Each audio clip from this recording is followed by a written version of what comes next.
se llena de delincuentes, pusieron cuchillos en el armario. He visto la fecha de la caída brutal del emperador omnisciente. Oh, si pudiera controlar, si pudiera contener mi fe. Tengo el honor de presentar a ustedes a Juan Calamares, un escritor cuyo nombre resuena con la fuerza de una escritura que es en sí misma monumental. Su novela Moloch, publicada por Editorial Contracorriente en 2017, es mucho más que una simple obra de ficción. Es una exploración profunda y perturbadora de los miedos ancestrales y del caos de nuestra era. Porque Calamares no solo narra, sino que esculpe con sus palabras, creando un relato que recuerda los antiguos monolitos tallados en roca, inmortalizando los terrores y dilemas de la humanidad.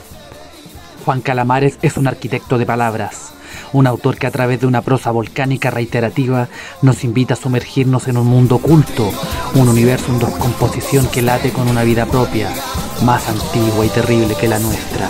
No solo escritor, también músico, animalista, director de la revista mítica La Gata de Colette. Con ustedes, Juan Calamares.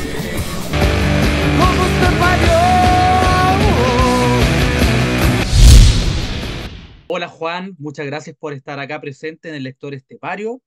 Bueno, yo a todos mis invitados siempre lo primero que le pregunto es cómo fue que se inició en el mundo de las letras, cuál fue su primer escrito, cuál fue su primer intención, cómo saltaste del borrador a determinar que ya tú querías finalizar una obra. Cuéntanos un poquito de ese proceso.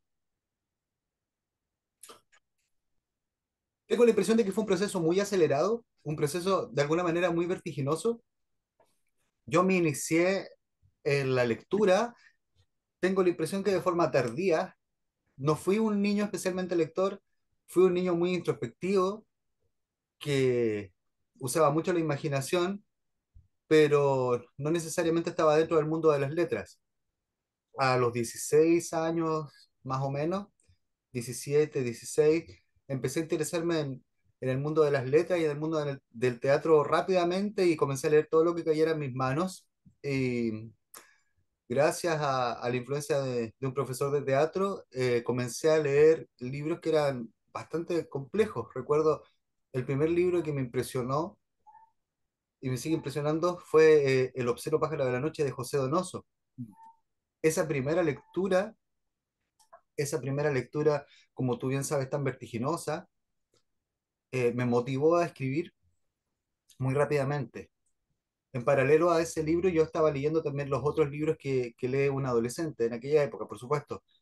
Bukowski, ese tipo de autores que van a despertar los impulsos de cualquier joven. Pero bueno, esta lectura de Donoso me influenció mucho y una vez terminado el libro, básicamente necesité escribir y escribí un texto a gran velocidad, lo cual se convirtió, digamos, en una suerte de marca de fábrica de mi obra. Y ese texto a gran velocidad lo sigo recordando con mucho cariño y me sigue causando bastante sorpresa por lo bien que estaba. Luego de ese primer impulso, el resto de los escritos no estaban tan bien, porque de pronto hay una inspiración que aflora en una primera instancia, si es que tú tienes un talento mediano, pero luego esa inspiración hay que pulirla, desarrollarla y cultivarla. Luego, el paso de esa obra en borrador u otras obras para una obra finalizada, yo creo que fue algo bastante rápido. Prontamente empecé a escribir cuentos y novelas, pero siempre dentro de un entorno de gran aislamiento. Hasta mucho más adelante yo tuve otros compañeros en este viaje de escritura. Por lo tanto, siempre me sentí muy inseguro con respecto a si esos textos eran publicables o no. Luego me di cuenta que sí, que eran publicables, aunque fueran textos primerizos, Mm. considerando que se publica hoy en día, o durante toda la historia, básicamente cualquier cosa. El hecho de que algo sea publicable o no responde a factores que la verdad que son bastante subjetivos. Mm. Distinto es si el texto es bueno o malo. Ahí podrían operar otros criterios que son, como tú bien sabes, más objetivos. Claro, ahora que tú mencionas, por lo general, yo creo que en el ámbito escritural, generalmente hay dos polos. Obviamente, entre medio de estos polos hay matices. Y es por un lado la ejecución técnica, o sea, intentar darle una forma adecuada, una determinada hechura al texto, y por otro polo está las grandes ideas, po, las intuiciones, algún desarrollo filosófico, y a veces pasa que tenemos autores que tienen grandes ideas, pero ejecuciones torpes, y por otro lado tenemos a otro tipo de escritores que son muy meticulosos, pienso por ejemplo en Virginia Woolf o en James Joyce, muy técnicos y detallistas, pero de repente como que el trasfondo creativo como que cogía un poco. Tú me mencionabas en un comienzo que tu primer acercamiento tenía también un componente teatral, ¿cierto? Sí, hay una herencia desde el mundo de teatral hacia mi escritura. Yo, bueno, la verdad que soy una persona bastante inquieta, tengo muchos intereses artísticos y procuro que todos esos intereses vayan aportando a mi obra. La influencia del mundo teatral, bueno, por un lado es formal, porque tuve algunos estudios de teatro e Ya. intenté, y bueno, y tengo alguna obra de teatro escrita, así que en ese sentido, sí, sí me he nutrido con textos teatrales, que creo que es algo muy rico para un narrador, pero luego hay un aspecto en la ejecución de mi Mm. trabajo como novelista, sobre todo, que tiene mucho que ver con la teatralidad. Y es Por eso que, yo quería que a través de sí, esos dos polos que nos hablaras cómo fue tu evolución entre la idea y la técnica. bueno, la técnica, a ver, la técnica, yo tengo la impresión de que es algo que hay que tomárselo muy en serio. En ese sentido, procuré que aprender toda la, todos los conocimientos formales que pudieran llegar, leyendo muchísimo acerca de técnicas de escritura, experiencias de escritores, pero también técnicas de guionista y técnicas de dramaturgo. Mm. Bueno, voy a abrir un pequeño paréntesis para comentar algo que seguramente no es novedoso para nadie, pero podría resultar un aporte en esta conversación. Cuando uno escribe un guión o una obra de teatro, en primera instancia va a realizar un trabajo bastante técnico, de escribir las escenas para trabajar dentro de un marco en Mm. el cual no se permite demasiada libertad porque tú estás acotado a una producción posterior. Mm. Luego que tú tienes ese pequeño marco y vas a escribir, digamos, vas a dialogar, digamos, tienes que actuar con total libertad de acción. Y en ese sentido, interpretar, interpretar como un personaje o como todos los personajes. Esa interpretación la aplico yo en mi trabajo como novelista. No estoy diciendo que realice una escaleta previa o una estructura formal. Tengo algunos parámetros ante los cuales ceñirme, pero la ejecución misma es bastante interpretativa y podría ser incluso eh, sorpresivo para una persona verme escribiendo en soledad y haciendo gestos y un poco como me contabas tú alguna vez que hacía Howard, aunque por supuesto que él era mucho más histriónico que yo. No, hay una anécdota muy buena de Balzac también, que él era de estos escritores noctámbulos, escribía de noche, se pasaba en vela, y un día, y tomaba mucho café. Y un día la casera lo despertó, o sea, no lo despertó, él estaba trabajando como a las 4 o 5 de la mañana, la casera golpeó, Balzac se levanta y le dice, acaba de morir, y casi llorando, po. Y la casera se asustó, pues le dijo, ¿quién se murió? Y ahí Balzac se dio cuenta que su traspase al mundo libresco había sido demasiado potente, entonces él vivía a concho las situaciones de sus personajes. Y obviamente se nota, pues el naturalismo realista de Balzac tiene mucho de lo minucioso, del detalle y de buscar la similitud al máximo, la verosimilitud en el realismo. Ahora Claro, bien, exactamente. Esa búsqueda de la novela total sí. en todo ámbito, sumergiéndose a fondo. Mm. No sé qué opinas tú, pero en ese sentido también siempre hay un riesgo de locura en el trabajo creativo. Mm. Ese riesgo en no pasar, no llegar al otro lado, aunque muchos sí llegan al otro lado, creo que el mismo proceso escritural te salva. Si no tuvieras esa herramienta, ya habrías pasado al otro lado, al lado de la locura, habrías caído al abismo de la locura. Y ahora, claro que tú lo mencionas, también uno a veces escucha que hay gente que dice que escribe, pero que es un martirio.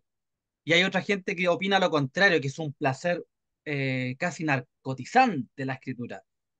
¿Qué piensas de esas afirmaciones? Puedo comprender ambas declaraciones. Ya. En un comienzo me resultaba muy extraño que una persona se sintiera martirizada por el proceso de escritura, porque yo, para mí, en realidad, eh, el proceso de escritura, de alguna manera, es como el sueño, una segunda o una tercera vida que nos permite a nosotros los escritores, creo, la posibilidad de vivir otras emociones de forma gratuita, pero también otras angustias de forma totalmente gratuita. ¿Por qué nos metemos en esto si vamos a estar angustiados?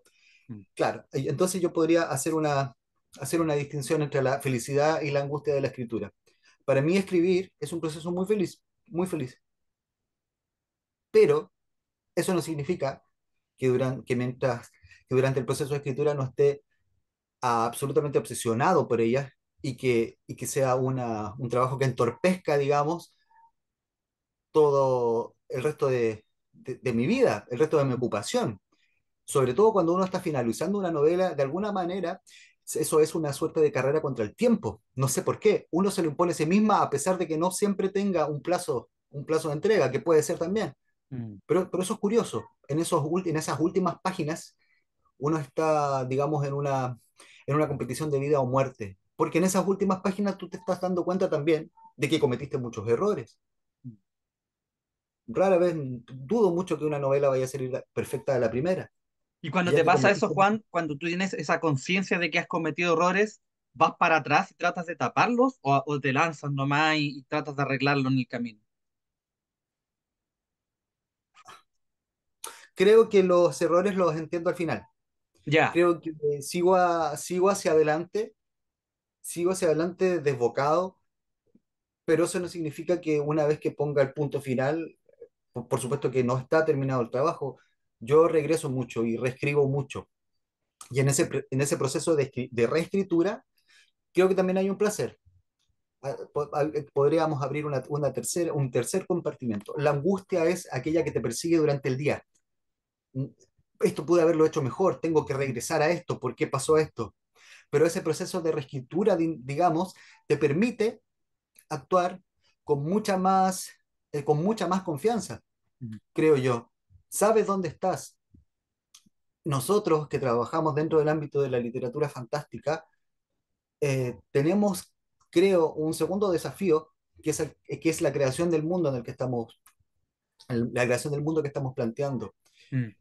Ese mundo, creo yo, o al menos en mi caso, aflora de forma paulatina. No lo veo de buenas a primeras. Lo voy viendo a medida que voy escribiendo. De modo que esa segunda reescritura me permite estar dentro de ese mundo y actuar de manera totalmente libre. Eso también me resulta muy gratificante. Bueno, Así para... que en Mm. conclusión, yo creo que hay un placer y también hay digamos, un Mm. estrés que uno se impuso a sí mismo Mm. en el proceso de reescritura. Ahora bien, que el proceso sea un martirio eh, completo, me parece sospechoso. Cuando dice José Donoso, sobre todo ya que estábamos hablando del obsceno pájaro de la noche, esa novela constituyó para él un martirio, puedo Mm. entender que sea una obsesión, por supuesto, que sea una tremenda obsesión que no lo deja en paz, pero me cuesta pensar que en el mismo proceso de escritura no haya sentido de pronto algún atisbo de felicidad, o si no de felicidad, de transportarse hacia otro lugar. Hay algo de gratificante, hay una, hay un hay un determinado estado de conciencia en el proceso de escritura. Creo Mm. que eso es mucho más palpable en un músico o en un actor. Uno los puede ver en escena totalmente transportados, Mm. pero los escritores también sentimos eso. Y dudo mucho que José Donoso no lo haya sentido y no le haya entregado una cierta felicidad. Bueno, hay un escritor que probablemente a Donoso le haya gustado, no lo sé. pero yo sé que a nosotros sí nos interesa, que es Stevenson. Y él en una carta que le escribe a un caballero, que era más joven en realidad, sobre el oficio de la escritura, él menciona algo que me queda dando vuelta después de leerlo y lo voy a conectar con la siguiente pregunta. Bueno, él dice que cuando uno está escribiendo, uno debería sentir como la misma alegría que siente el niño cuando juega que es un pirata, cuando está, o que es un asaltante de banco, que es un policía, está ese elemento lúdico. Y es lo mismo que debería tratar de sentir el escritor, pero la diferencia es que el escritor se pregunta a sí mismo, ¿estoy siendo un pirata? Y generalmente esa suspensión, ese interrogarse a sí mismo, es lo que muchas veces condiciona a que un escritor falle, porque el niño se desenvuelve libremente en lo lúdico, pero el escritor que se empieza a cuestionar, chuta, estoy escribiendo, podría estar ganándome la vida en otra cosa, podría estar, no sé, trabajando en otra cuestión. Y bien sabemos que probablemente una de las últimas actividades que va quedando, que va a contrapelo de la lógica capitalista, de maximizar el rendimiento, o de lograr un objetivo monetario, es la escritura. Y te quiero hacer esa conexión porque tú escribes para niños también. Hay una vertiente tuya, tú escribes novelas muy para adultos, muy más 18, pero también tienes un trabajo con la escritura, digamos, infantil. Quiero que nos desarrolle un poquito lo que yo dije de Stevenson y que lo conectes con tu oficio enfocado en la literatura infantil. Bueno, si te das cuenta, esa misma felicidad del juego es algo que estoy defendiendo desde el comienzo, cuando describí un poco mi proceso de escritura y traté de hacer esa separación entre lo que constituía aquella angustia del escritor y aquel juego y aquella entrada en un estado de conciencia distinto. En Mm, ese sentido, mi trabajo con la literatura infantil no guarda ninguna diferencia con el resto de mi obra. Hay una alegría mayor, por supuesto, hay una alegría mayor, pero eso no significa también que no también hayan determinados grados de angustia. Y en esto te estoy siendo, la verdad, bastante literal, ya. porque si mis personajes se ven en determinados aprietos, yo me siento bastante involucrado, bastante conectado con esos aprietos. Procuro que todo el desarrollo de mi obra sea totalmente, sea un proceso emocional dentro de un campo racional, un Mm, campo racional. Creo que uno, cuando se va a tomar el trabajo de escribir una novela, tiene que apartarse un poco de la realidad y hacer que los demás estén un poco conscientes de aquello, porque es un trabajo completo, es un trabajo que va a entregarte el cuerpo completo. Y en ese sentido, no debieras tener interrupciones durante el momento en el que estás trabajando. ¿Por qué mm, digo esto? Porque en el momento en el que estás trabajando, tú en realidad debes ser un niño, si es que estás trabajando para la literatura infantil. Si mm. estás trabajando en otros ámbitos, también debiera ser esa otra persona. Bueno, estoy poniendo el acento en lo que dice Stevenson, pero sí también, si recuerdas, también tiene mucho que ver con lo que comentaban en un comienzo, con el trabajo actoral dentro de la escritura. Mm. Eso se transmuta, por ejemplo, en los diálogos, ¿no? Porque pues, por lo general la narrativa ve que hay como dos tendencias que imperan, que es omitir los diálogos y tratar de ir describiendo la escena, o lanzarse de llenos diálogos. Y a veces pasa que tú ves novelas que son diálogos y diálogos y diálogos, no hay detalles circunstanciales y de repente hay como una facilidad. ¿Qué piensas tú de eso? No, yo no tengo, en ese sentido, no hago muchas diferencias. Hay grandes novelas que están totalmente dialogadas. Piensa tú, bueno, Mm, en Manuel Puig, toda su obra es dialogada.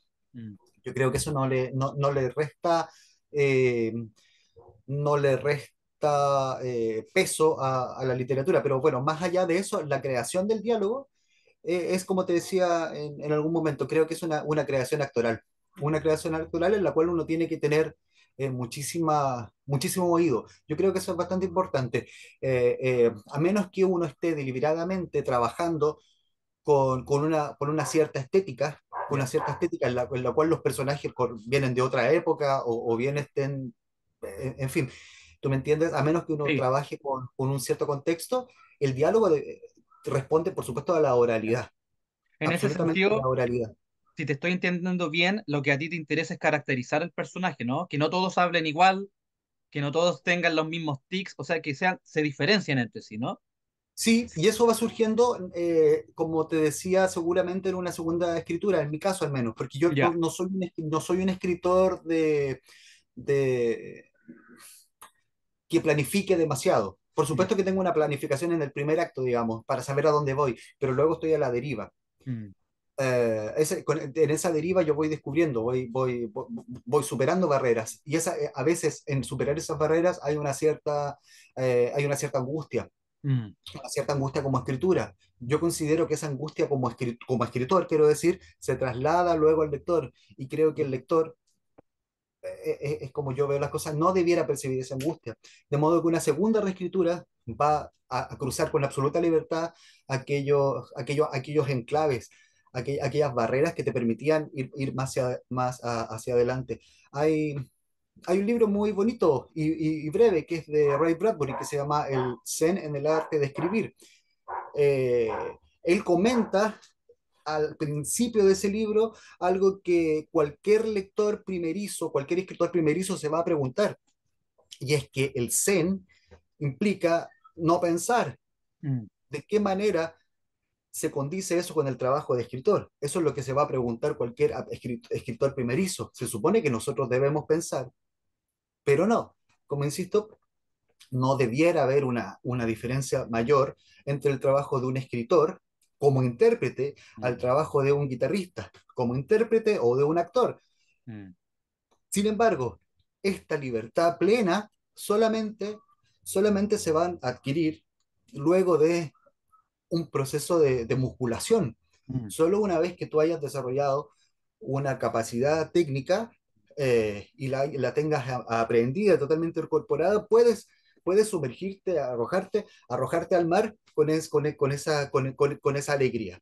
Antes difícilmente. Claro, se trata de endurecer el callo, Sí, claro, sí, y yo veo en los escritores primerizos, mm, percibo mucha angustia, percibo mucha angustia. Yo no sé, si en Sudamérica tengamos tan incorporada la idea de las segundas versiones. ¿cómo así? Los anglosajones, como escriben por dinero, Mm, tienen que deben realizar un trabajo de primer orden porque están compitiendo. mm, Pueden permitirse hacer una segunda versión de sus libros. ya. Nosotros no Reescritura. tenemos mucha de esa noción de la reescritura. Mm, Entonces tú puedes ver, estoy hablando por supuesto de autores que están comenzando, mm, tú puedes notar en muchos trabajos de primerizos una cierta angustia en la escritura. Y esa angustia se podría haber solucionado con una segunda escritura que mm, fuera muchísimo más directa y mm. muchísimo más, como me gusta insistir, muchísimo más alegre. Será probablemente que faltan editores, además de, claro, una Exactamente. estructura. Todo aquello que tiene que ver con la falta de industria, Mm, con el poco feedback que puede existir. mm. Exactamente. Ni que mencionar la falta de agentes, ni de canales. Acá estamos todos como en Como le dicen, el ecosistema del libro. Claro, está más enfocado en la industria de la distribución que en el trabajo concreto con el artista, po. Exactamente. Entonces, Exactamente. claro, todo es muy precario, todo es como muy artesanal, ¿o no? Claro, claro, todo es muy artesanal y de alguna manera Mm, muchos escritores escriben a ciegas. mm. No van a Pero, tener nunca un feedback acerca de su obra, un feedback crítico. Por mm, supuesto, por lo pronto, en la literatura infantil que estábamos mencionando no existe un feedback crítico. No hay reseñas críticas acerca de eso. no Creo hay que la medios literatura... especializados, po. No, y bueno, para la literatura de género existen determinados nichos, pero son muy pocos, muy pocos. Mm. Se suelen bueno, esto lo sabemos, no es un secreto para nadie, menosprecian absolutamente los géneros, en detrimento de vamos a decirlo de alguna manera, la literatura mainstream, que bueno, que en realidad es todo lo demás, que no sea un Mm. género. Y también suele pasar, sobre todo en estas latitudes, que la persona, el sujeto que lee, en términos de promedio, siempre prefiere, por ejemplo, libros enfocados en la historia o en hechos verídicos o en biografía, y la literatura que queda como que es como el saldo, el remanente, generalmente tiene que tener un enfoque realista, ¿cierto? Basado en algún hecho concreto. Entonces, si tú ahondas más en el tema, finalmente lo que queda para el fantástico es casi nada. Totalmente. ¿Por qué tú crees que pasa que el chileno, qué hay ahí? ¿Has pensado alguna vez qué Sí, puede sí he haber? pensado mucho. Ya. Un segundo. Claro. Un segundo.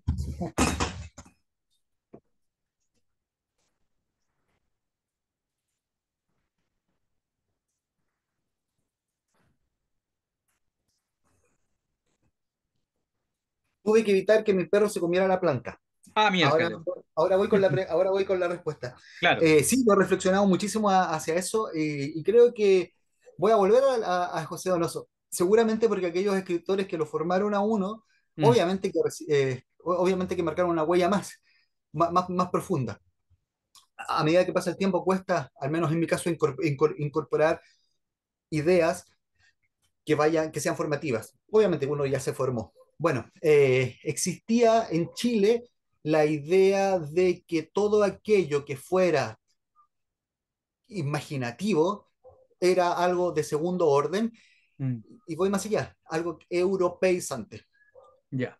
Cuando Mm, en algún momento que es decir europeizante era algo peyorativo, ahora no lo sé. Estoy refiriéndome a los años 60. Voy a volver a José Donoso con la escritura de Coronación. Él comenta esto en su libro llamado Las Memorias del Boom Latinoamericano, si mal no recuerdo, algo así. En la fin, historia personal, creo, del la Cano. historia personal del boom. Mm, Bueno, él del comenta que boom. su novela Coronación fue muy bien recibida hasta su último acto, donde hay un cierto barroquismo, una escena un poco grotesca, Mm, pero algo que ni siquiera se acerca a lo que van a ser sus trabajos posteriores.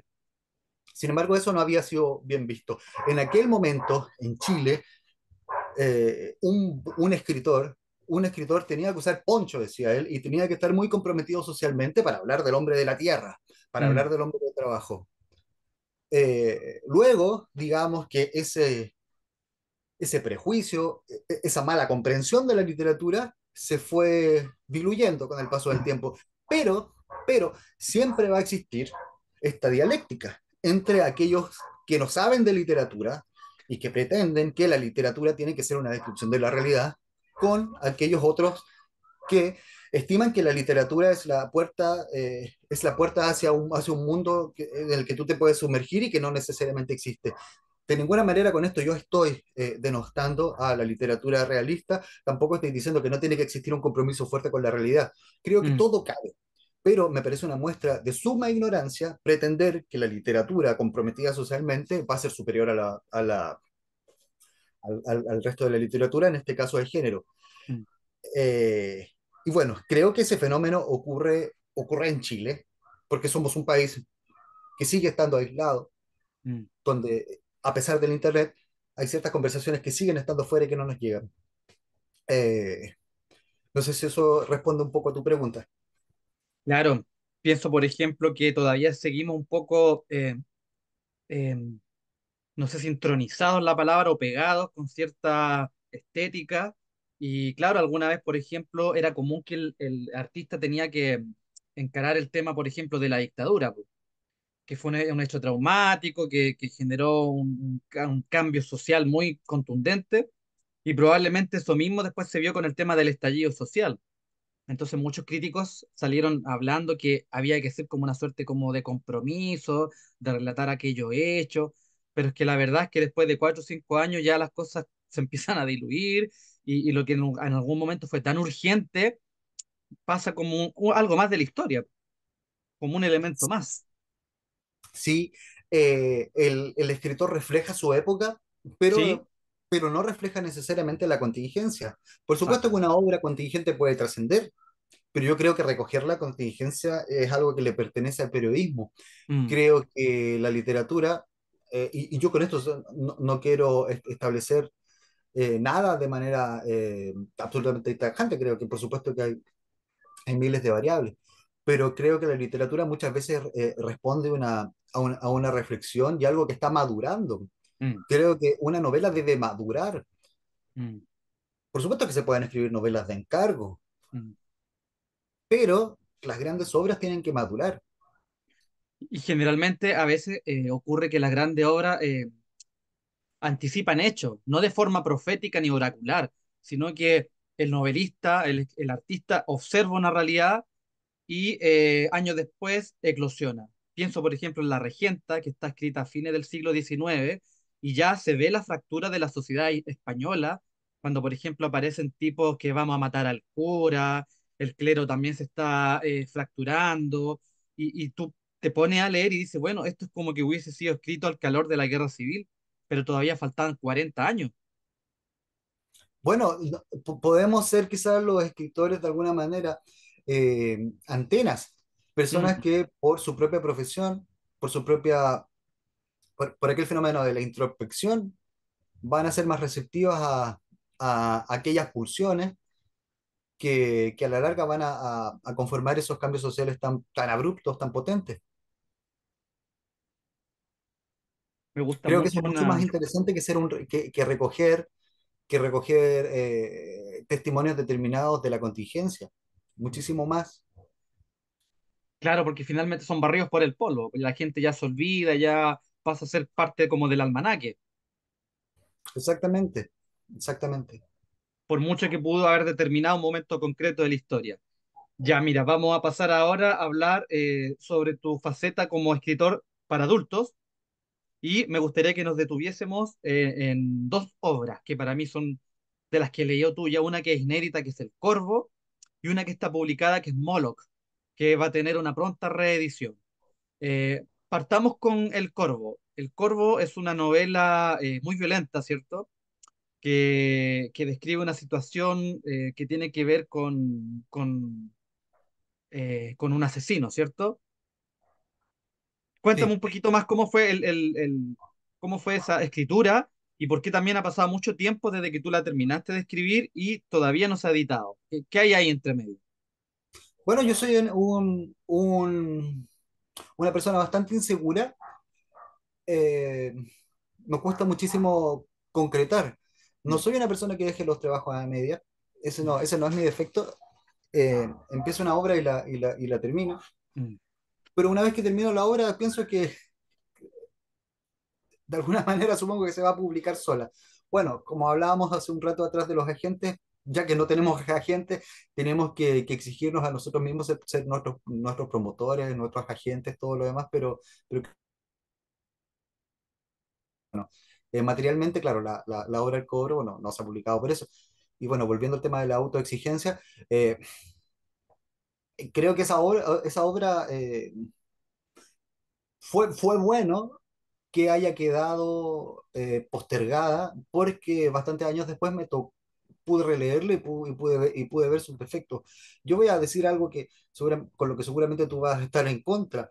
Yo creo que una obra eh, va a mejorar siempre con todas las reescrituras posibles. Creo, no, yo no sé en realidad, ahora me rectifico, no sé si tú eres el que esté en desacuerdo. Yo creo que el lector es el que no va a estar necesariamente de acuerdo. Creo que uno como autor no tiene la misma visión que el lector de ninguna manera. ¿Qué quiero decir? Si yo le doy al público una obra que escribí a los 30 años y el público la coge y la disfruta, seguramente a los 40 años yo voy a poder mejorarla y la voy a poder mejorar porque supongo que soy un mejor escritor. Seguramente el lector no va a recibir lo mismo. ¿Escuchas a los perros? Sí. Son las 12. Ya, el cañonazo a las 12. Los- empiezan a... Así que, bueno, esa obra se quedó postergada y fue pulida. Pasó, digamos, de las 60.000 palabras a las 30.000 palabras que tiene ahora. Había 30.000 palabras, a mi juicio, de puro ripio. Quién sabe, a lo mejor era mejor antes. Yo no lo sé. Eso tiene que decidirlo un tercero. Bueno, Juan, hemos hablado entonces de ambas facetas como escritor, tanto para adultos como para niños. Y bueno, creo que la pregunta sale, no sé si surge de cajón, pero eh, en el momento de afrontar la obra, ¿qué diferencias de estilo, temáticas hay cuando tú escribes, ya sea para niños como para adultos? ¿Hay algo que las una o son mundos totalmente diferentes? Las une mi oficio y el oficio, el proceso y la técnica. No hay ningún tipo de diferencia al abordar el trabajo de escritura. Ninguno. Solamente son las temáticas. Y son las temáticas las que te van a permitir llegar a ciertos lugares. Tampoco hay, hay imposiciones previas. Si un libro es infantil, me va a llevar por esos territorios que van a ser más amables, naturalmente. Si un libro está planteado como un libro de terror o como una comedia satírica, me va a llevar naturalmente hacia otros territorios. Entonces, claro, son universos distintos, universos temáticos distintos. Yo no podría hacer como, como Stephen King, digamos, una suerte de super mega relato que incluya toda su narrativa. No, no, aquí son mundos distintos, pero el proceder es el mismo. Y bueno, Es dentro, el mismo disfrute, la misma disciplina, disfrute, disciplina, mm, eh, dif- felicidad y estrés posterior. Es mm, exactamente lo mismo. se repite. Y bueno, dentro del ámbito de la literatura infantil, ¿ves tú alguna suerte de cambio, de desarrollo entre, no sé, los últimos 20 o 30 años, lo que se escribía antes con lo que hay ahora? Y si hay algún escritor o escritora que para ti sea como guía o fundamental dentro del proceso. No, no soy un entendido en literatura infantil. Ya. Eh, Tengo la impresión de que en los últimos años hay un resurgimiento de la literatura juvenil, en tanto bastante específicos que uno los puede ver, que son respuestas, digamos, a lo que uno puede ver en el anime, por ejemplo, hay géneros románticos, en fin. Pero si tenemos que hablar de influencias que yo podría rescatar dentro de la Mm, literatura infantil, para mí serían clásicos, clásicos inapelables dentro de ese campo, que son clásicos, por supuesto, de la literatura universal, que todos conocemos, como El Mago de Oz, mm. con Peter Pan, Alicia. Creo que de esos libros hay muchísimo que aprender, muchísimo que aprender. Pinocho. Pinocho. Mm, Bueno, ahora podríamos abrir una pequeña puerta hacia cómo, claro, efectivamente, cómo son esos cambios de la literatura infantil de mm, antaño a lo que podría ser hoy en día.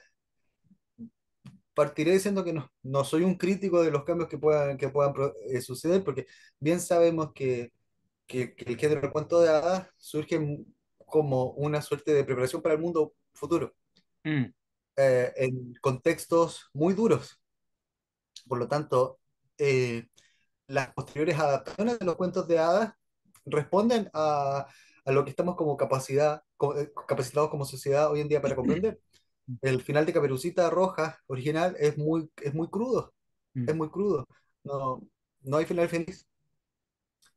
Los hermanos Grimm, en general, escribían cuentos que eran muy crudos y eran mm, advertencias para los niños que efectivamente iban a un mundo muy terrible. Hoy en día eso ya no es así. Hay otros peligros con los cuales deberíamos enfrentarnos. Y en ese sentido, si nos quisiéramos rescatar ese aspecto que seguramente te va a interesar mucho de la literatura como un campo de aprendizaje para el mundo posterior, eh, creo creo que eso es muy valioso. Hoy en día rescatar retomar esa posta de la literatura infantil como un campo de entrenamiento para el mundo posterior. No necesariamente un espacio para entregar materiales educativos específicos, aunque sí, ¿por qué no? Pero sí para aquellos peligros que puedas afrontar, que van cambiando a medida que pasa el tiempo. mm. Ya no nos va a comer un lobo en el bosque, ya no nos van a asaltar cuando vamos a buscar la merienda, pero sí pueden haber otros peligros. Y ahí, Otros claro, lobos. Mm, sí, otros lobos, por supuesto, tenemos que ser muy respetuosos con la obra de antaño y no censurarlas como se hace hoy en día. Una cosa es adaptar, una cosa es adaptarlas y otra cosa es no censurarlas. Porque al censurar estamos negando la historia y estamos también predispuestos a repetir los errores del pasado. Bueno, ¿por qué decía yo que te podía interesar este concepto de la literatura infantil como un campo de entrenamiento para la realidad? Porque efectivamente es algo que te hace compatible con la realidad, como vendría a ser la, la, el, ¿cómo se llama? No es el materialismo, la tesis de Jesús G. Maestro. ¿Cómo es porque está la adaptación del materialismo filosófico? Claro. El desengaño, ¿no? Te compatibiliza con la realidad. El desengaño, claro, el desengaño que tiene, el desengaño que tú adviertes al leer mira, que se me acaba de ocurrir algo. Ese desengaño que tú Mm, adviertes al leer la literatura española del siglo de oro, que es efectivamente es un desengaño, y es algo que otra vez Donoso criticaba mucho. A él le cargaba la literatura española del siglo de oro precisamente porque percibía una pesadez y un contacto con la realidad que él no toleraba. Por eso prefería mil veces la literatura inglesa. Por claro, eso prefería mil veces a Shakespeare, donde claro. estaba el torrente de imaginación y de creación Mm, a la literatura hispánica. Ahora bien, el cuento de hadas, que no surge necesariamente en España, sino que surge en un contexto anglosajón, tiene mm. también esa preparación para la vida. Y de hecho el cuento A de eso hadas podría establecer un tradicional, nexo. como bien reflexiona Tolkien, no estaba enfocado en los niños, po. Era un tipo de relato que se contaba tanto a adultos como niños. Entonces podríamos decir que el relato de hadas se ha infantilizado, pero en su origen era como una fábula, como la fábula de Sopo, por ejemplo. Sí, bueno, ahí yo creo que habría que matizar. Recuerda tú Mm, que, o sea, efectivamente, si por un lado la infancia, tal como la conocemos, de mm, alguna manera es un invento posterior, algo mm, que resulta muy triste. mm, Pero recuerden que los hermanos Grimm sí efectivamente escribían para niños, Perrault escribían para niños. Lo que pasa es que eran cuentos de terror para niños. Y si avanzamos un poco más, eh, mm. Peter Pan una novela de terror. Es una novela de terror donde el monstruo resulta ser Peter Pan. Hay Ya. el peligro, el peligro, la amenaza, ese lobo tiene que estar presente, por supuesto, siempre en la literatura infantil.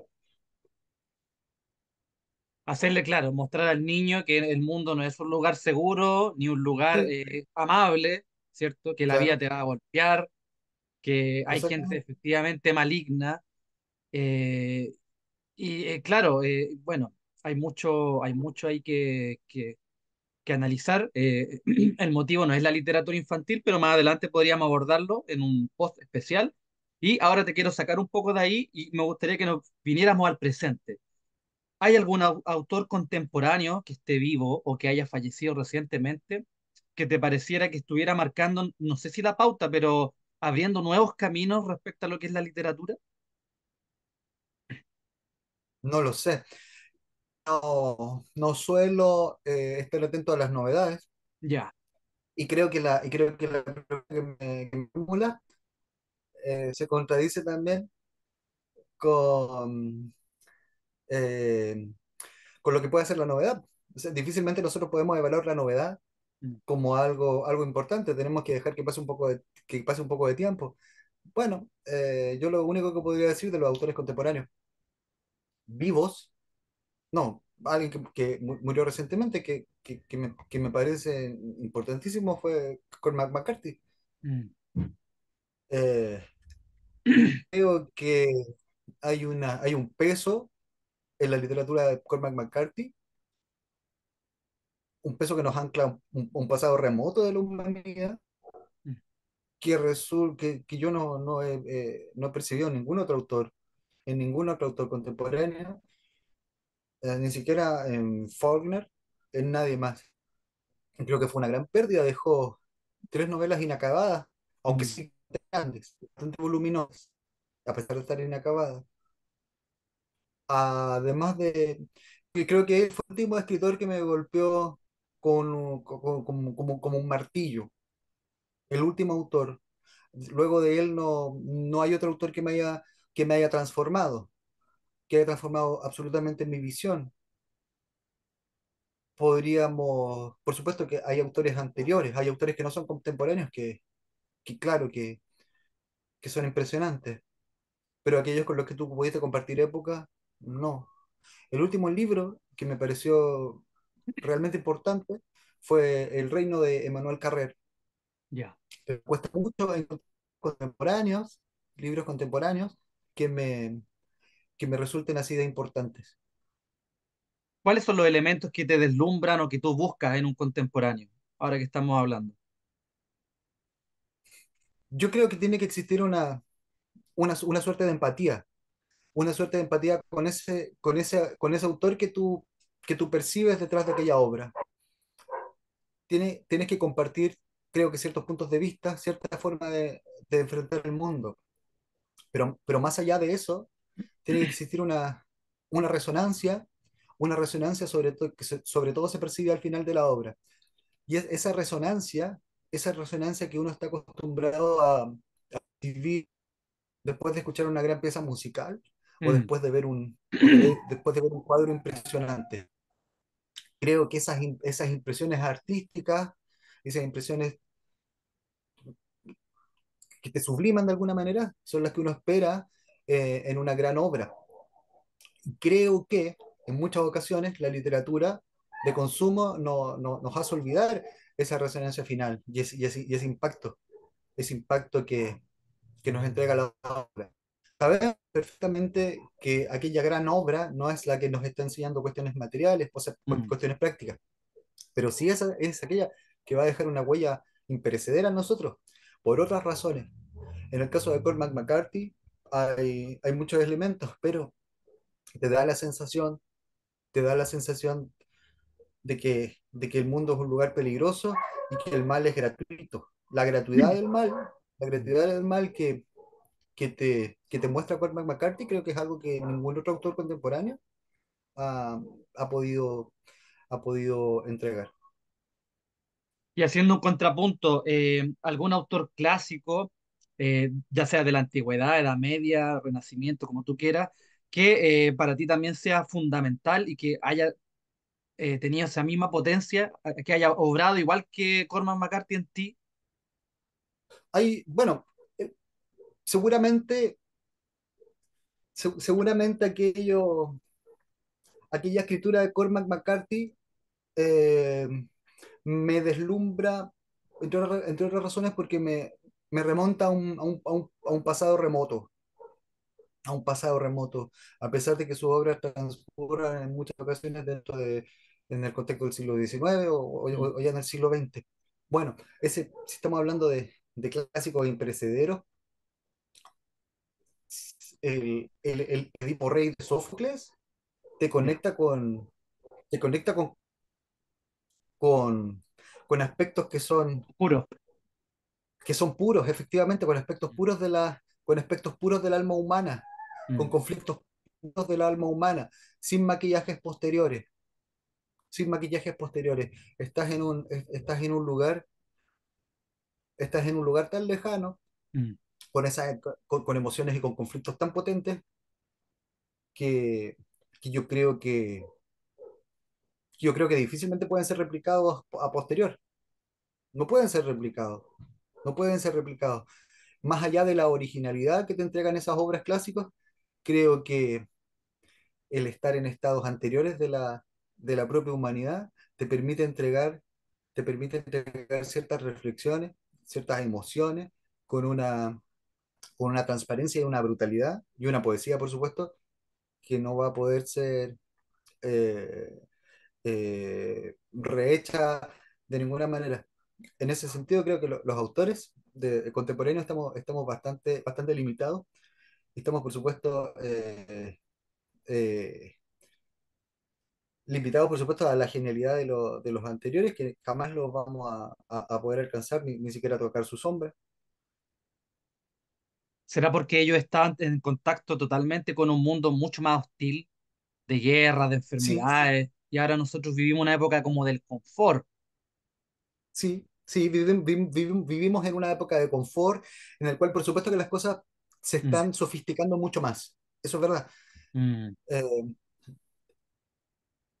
que tampoco esto suena a un panegírico inapelable a los autores de la antigüedad, en el sentido de que tampoco estoy condenando a los contemporáneos.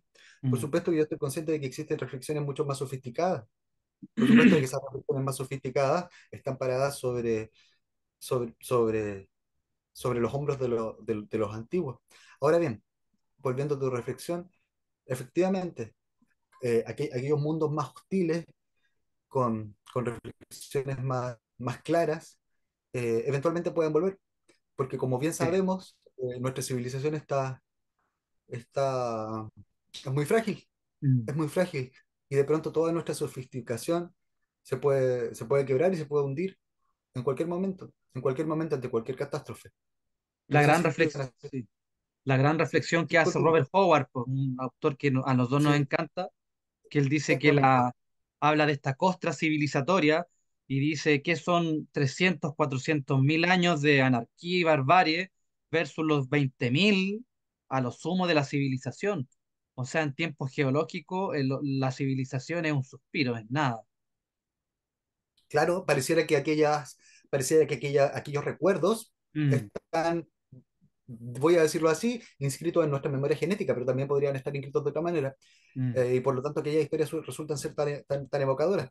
mm, Eh, Recordemos lo que comentabas hace un rato atrás acerca de Robert Howard y esta forma que tenía de involucrarse tanto con aquellos personajes que transcribían sus páginas. Bueno, podríamos decir que el pobre Howard no estaba muy bien de la cabeza, fue una persona muy triste, pero mm, ¿por qué no? ¿Y por qué no pudo haber estado efectivamente conectado con aquellos espíritus antiguos? mm. Podría ser. No nos neguemos a esa posibilidad. Siempre hay, Por, hay, por hay algo resulta tan potente. hay una noción más o menos junguiana que habla de esta conexión con los dioses Sí, oscuros, los dioses que desaparecieron, que te pueden entregar a ti una habilidad pero, o un poder, pero siempre hay que pagar de alguna forma. Y muchas veces estos dioses terminan por consumirnos. claro, como el caso de Robert Howard, exactamente, exactamente. De hecho, claro, el mismo Robert Howard, que habría sido un joven muy retraído, medio gordito, cuando él empezó a escribir modificó incluso su cuerpo, se puso a hacer pesas, practicaba boxeo. Entonces ahí vemos como el ejemplo de un escritor que encarna lo que escribe y que eso también es raro, pues, ¿no? Extrañísimo, extrañísimo. Bueno, podemos recurrir a un sinfín de explicaciones psicológicas, pero insisto, también podríamos defender aquella suerte de posesión arquetípica a la que se vio sujeto Robert Howard. Encarnó un arquetipo y finalmente tuvo que llevarlo hasta su última consecuencia, lo consumió. Claro. Como los héroes, porque siempre sabemos que sabemos cómo terminan las historias, pues los héroes siempre terminan mal. No sabemos cómo parte el Claro, héroe, pero sabemos que siempre es muy raro que un héroe llegue a la vejez, claro, termina exactamente, consumido en su propio fuego. exactamente. Ya, y ahora, bueno, para ir finalizando, Juan, hablemos de lo que viene, pues, ¿qué estás escribiendo? ¿Hay publicaciones futuras? ¿Qué es lo que tenemos acá en tu cajón? ¿Qué está más cercano? ¿Qué es lo más próximo? Bueno, va a ser reeditada mi obra Moloch, Ya. que es una novela muy importante para mí. No sé si hablamos acerca de ella. Es es una obra que tú presentaste y que recuerdo la presentación y usaste un adjetivo que era megalítico. Megalítico, exactamente una Mm, obra que nos conectaba con una esencia más brutal, más arcaica. Es una obra mm, muy importante para mí, una obra muy importante para mí que fue escrita a lo largo de muchísimo tiempo, a lo largo de varias versiones que fueron cambiando diametralmente el primer objetivo de aquella obra, una novela en la cual me vi efectivamente transportado a lugares muy brutales, muy terribles. Bueno, esa obra va a ser reeditada no sé si a fin de año o el próximo año. Hay otra obra también que tendría que ser que se publicaba por, en, en Uruguay por nuestro amigo Ramiro Sanchís, que le mando de acá un gran saludo a través de las ondas. Hola Ramiro. Esa obra explora otro aspecto de mi trabajo, que es la comedia satírica, una Ya. suerte de respuesta a aquellas novelas de Stanislav Lem, Ah, o una suerte de respuesta a, a los viajes de Gulliver, de Jonathan Swift, obras que son, que, que para mí son muy importantes, que de alguna manera también eh, re- re- reflejan muy bien mi visión de mundo. Y bueno, tengo bastantes novelas escritas y esperando su próxima publicación. Lo último que estuve trabajando a lo largo de la pandemia, que me tomó muchísimos años, es una obra ambiciosa llamada Las Crónicas de Magonia, mm, que describe un mundo fantástico, y ahí también surge una especie de spin-off que se llamó El Vago el Buhonero, que también explora un mundo fantástico. Y esto, bueno, por si a alguien le interesara, eh, surgió de una manera bastante antiliteraria, a mi juicio. Y es que yo me propuse con estas obras crear un estilo. Pero considero que eso es un error garrafal. Lo ya. sabía al comenzar las obras. Creo que uno tiene que comenzar con una inquietud vital, o con una historia, o con una frase, o con algo que lo motive, pero jamás con un estilo. ¿Y cuál era el estilo? En este caso yo quería, con esta obra, de alguna manera reunir a mis dos facetas como escritor, aquella faceta lúdica y juvenil, infantil, creativa y luminosa, con aquella otra faceta más oscura. Y creo que la captaste muy bien tú, y otras personas también que leyeron el manuscrito dijeron exactamente lo mismo, que evocaba una suerte de mundo Ghibli. Claro, es una fantasía más para adultos, pero también tiene un carácter un poco más luminoso. El otro spin-off de la obra, el Buhonero, sí, por cierto, es mucho más oscuro, y creo que está mucho más conectado con el mundo de Moloch. Así que, en conclusión, está la reedición de Moloch, están estas obras que espero que sean publicadas también, pero no hay fecha, y está la obra satírica de la que te comentaba. Siempre estoy Ya. escribiendo. ¿Y ahora qué estás leyendo? ¿Qué estoy leyendo? Suelo leer, suelo leer varios libros. Estoy leyendo un libro de Kurt Vonnegut. Hace un poco atrás hablábamos de Kurt Vonnegut. Yo hice una Mm, reflexión acerca de Kurt Vonnegut. Dije que Kurt Vonnegut era un escritor cuyo estilo necesariamente iba a impedir que te involucraras, por el hecho de que su estilo reflejaba mucho su personalidad. Él era una persona tan relajada que, bueno, escribía básicamente una página perfecta, y luego le iba interpolando otras páginas, otros párrafos. Hay una liviandad y una simpatía en toda su obra. Por mm. eso yo asumía que nunca me iba a involucrar de lleno con algo de él, pero estoy leyendo un libro suyo que se llama Buena Puntería, y que no lo había leído nunca, y me parece que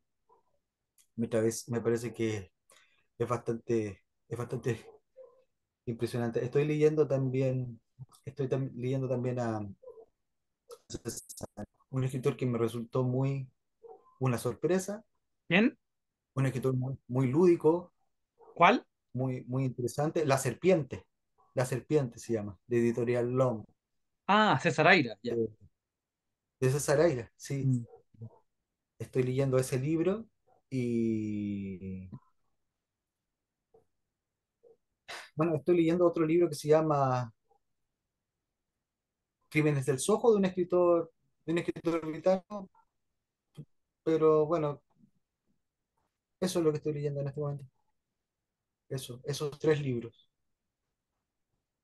¿Algún autor que tengas pendiente y que quieras explorar por algún motivo? Que lo tengas ahí como en tu lista de próximos a leer.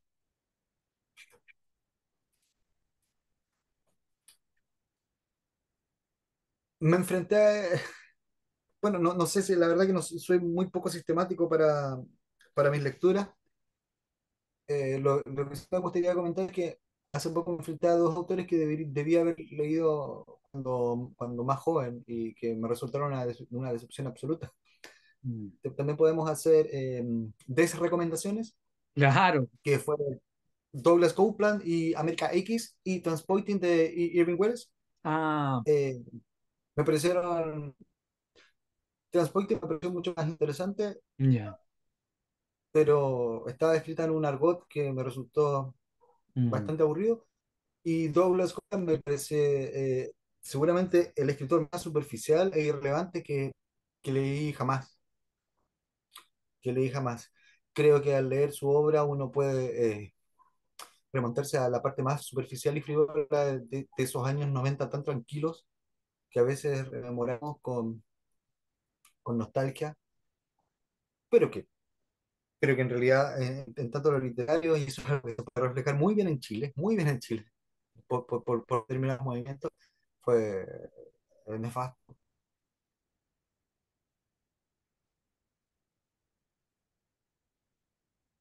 Ya, pues Juan, estaríamos finalizando. Muchas gracias por estar acá en el Lector Estepario. Esperemos que tener una futura charla en torno a algún tema, es lo que me gusta hacer. Y estaríamos. Hasta una próxima. Muchas gracias, Pablo, por esta invitación y estamos viéndonos. Un saludo a tu público y hasta la pronto. Chao.